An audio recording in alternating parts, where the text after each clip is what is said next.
पालन करने की प्रेरणा। जो हमारी वैल्यूज हैं, तो स्तरीकरण के द्वारा एक महत्व या कार्य ये भी है स्तरीकरण का कि हम उसे क्या करते हैं, समाजीकरण के जो आधार हैं या उनके अनुसार अपने जितने भी वैल्यूज हैं उनको पालन करने की प्रेरणा देते हैं। क्योंकि कहते हैं ये तुम्हारा काम है, तुम्हारा एक फर्ज है, या ये तुम्हारी एक वो है, व्यवहार है जो आपको करना ही पड़ेगा, क्योंकि ये समाज के जिसके तुम अंग हो उसके अनुसार ये नियम लागू किया जाएगा। नेक्स्ट है समाजीकरण की आधारशिला। स्तरीकरण क्या है? समाजीकरण की आधारशिला है, क्योंकि समाज में व्यक्ति का समाजीकरण उसी रूप में किया जाता है वो जिस पद के अनुसार उस समाज में रहता है, जिस स्थान समाज में उसने पाया है उसी के अनुसार उसका समाजीकरण किया जाता है। उत्तरदायित्व की भावना का विकास। उसका उत्तरदायित्व क्या है, इसको वो व्यक्ति समझे, समूह के अंदर रहकर वो समझता है कि मेरा क्या उत्तरदायित्व है और मुझे कैसे उस उत्तरदायित्व को पूरा करना है, तो उसकी भावना का विकास किया जाता है। नेक्स्ट है व्यक्ति की स्टेटस एंड रोल्स का निर्धारण। पद और भूमिका यानी परिस्थिति और भूमिका का निर्धारण भी स्तरीयकरण के माध्यम से या स्तरीयकरण के द्वारा किया जाता है। नेक्स्ट सामाजिक मानदंडों का पालन करने की प्रेरणा। सामाजिक मानदंडों का पालन करने की प्रेरणा मतलब समाज के द्वारा जो मानदंड या जो परंपराएं, जो कुरीतियां निश्चित की जाती हैं हटाने की या पालन करने की, तो उनके लिए उनको क्या किया जाता है, प्रेरित किया जाता है कि इन मानदंडों का, नॉर्म्स का आपको पालन करना ही पड़ेगा। नेक्स्ट है अनावश्यक प्रतिस्पर्धा और संघर्ष से रक्षा। मतलब बिना किसी बात एक दूसरे से लड़ाई झगड़ा, एक दूसरे से संघर्ष करते रहें, इससे स्तरीकरण के कारण क्या रहता है, रक्षा होती है, बचाव होता है। नेक्स्ट है सामाजिक परिवर्तन। इतनी सारी चीजों को करने के बाद समाज में क्या होता है, परिवर्तन लाने का प्रयास किया जाता है। अब आता है सामाजिक स्तरीकरण के आकार या जिसे हम कहें दोष। क्योंकि मैंने पहले भी बताया आपको कि हर चीज के दो पहलू होते हैं। अगर किसी के अंदर गुण है तो ऐसा नहीं है वो सब गुण ही गुण है, उसके अंदर कोई दोष नहीं है। हर व्यक्ति के अंदर दोनों चीजें होती हैं, गुण भी होते हैं और दोष भी। इसलिए स्तरीकरण का एक पक्ष अगर हम देखते हैं, उसकी हमारे जीवन में बहुत आवश्यकता है, उसके कई प्रकार है, महत्व है, लेकिन इन महत्ता के बावजूद भी स्तरीकरण में कुछ ऐसे दोष हैं जो समाज में बिखराव पैदा करते हैं। पहला है अधिकांश सदस्य निष्क्रियता की चपेट में आ जाते हैं, यानी कि स्तरीयकरण के कारण सबसे पहला जो दोष है, वहां पर अधिक से अधिक लोग क्या हो जाते हैं, निष्क्रिय हो जाते हैं। अच्छा वो कर रख ले, हम तो है ही नहीं इस लायक, काम करने लायक ही नहीं, तो निष्क्रिय। काम करने की जो चेष्टा होनी चाहिए, ये ऊंच नीच की भावना उसको उस चेष्टा से नीचे कर देती है।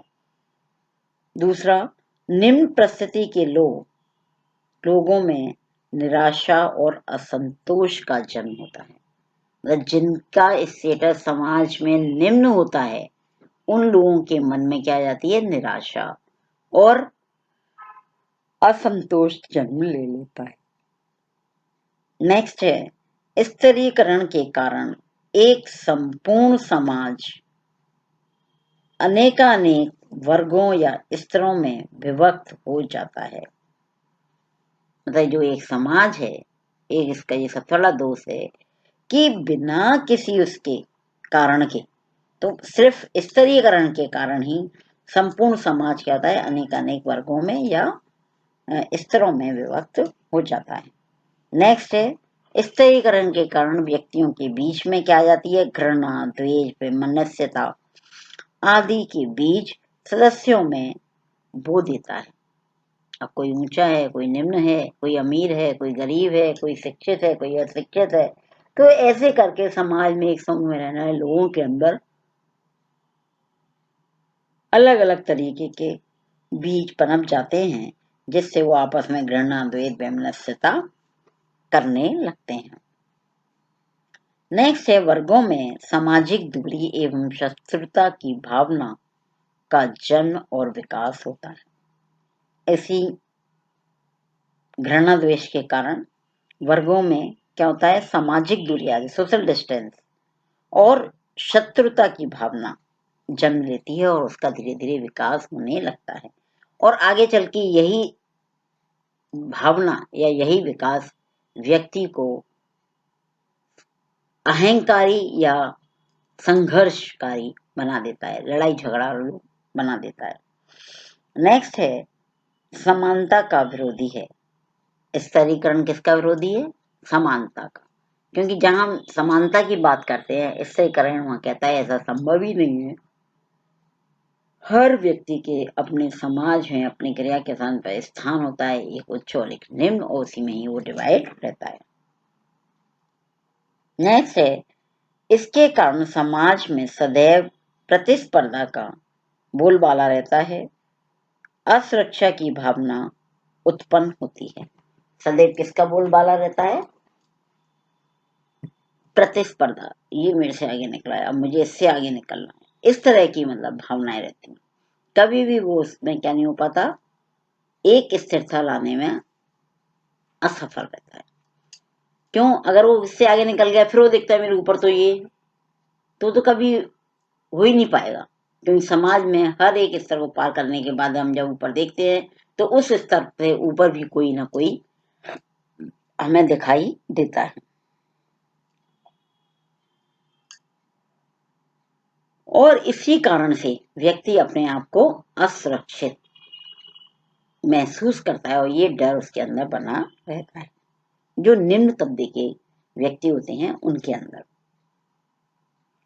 नेक्स्ट है, इसके कारण व्यक्ति का व्यक्तित्व का सर्वांगीण विकास नहीं हो पाता। हम सर्वांगीण विकास की बात करते हैं, सामाजिकरण के कारण हम व्यक्ति का सर्वांगीण विकास करते हैं, तो इस स्तरीकरण के कारण उसका सर्वांगीण विकास नहीं हो पाता है। कहीं ना कहीं वह अपनी इच्छाओं को अपनी कार्य क्षमता के कारण दबाना पड़ता है और वह दबके ही रह जाती है। स्तरीकरण शब्द समाजशास्त्र में भूगर्भ शास्त्र से लिया गया है।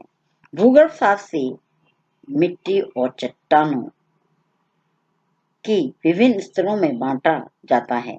समाज में भी इसी प्रकार अनेक सामाजिक परतें पाई जाती हैं।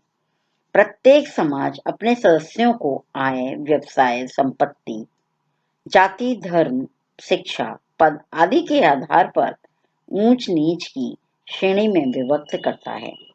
यह प्रतीक विभाजन एक परत के समान है और ये सभी परतें जब उच्चता और निम्नता के क्रम में रखी जाती हैं, तो समाजशास्त्रीय भाषा में इसे हम सामाजिक स्तरीयकरण की संज्ञा देते हैं।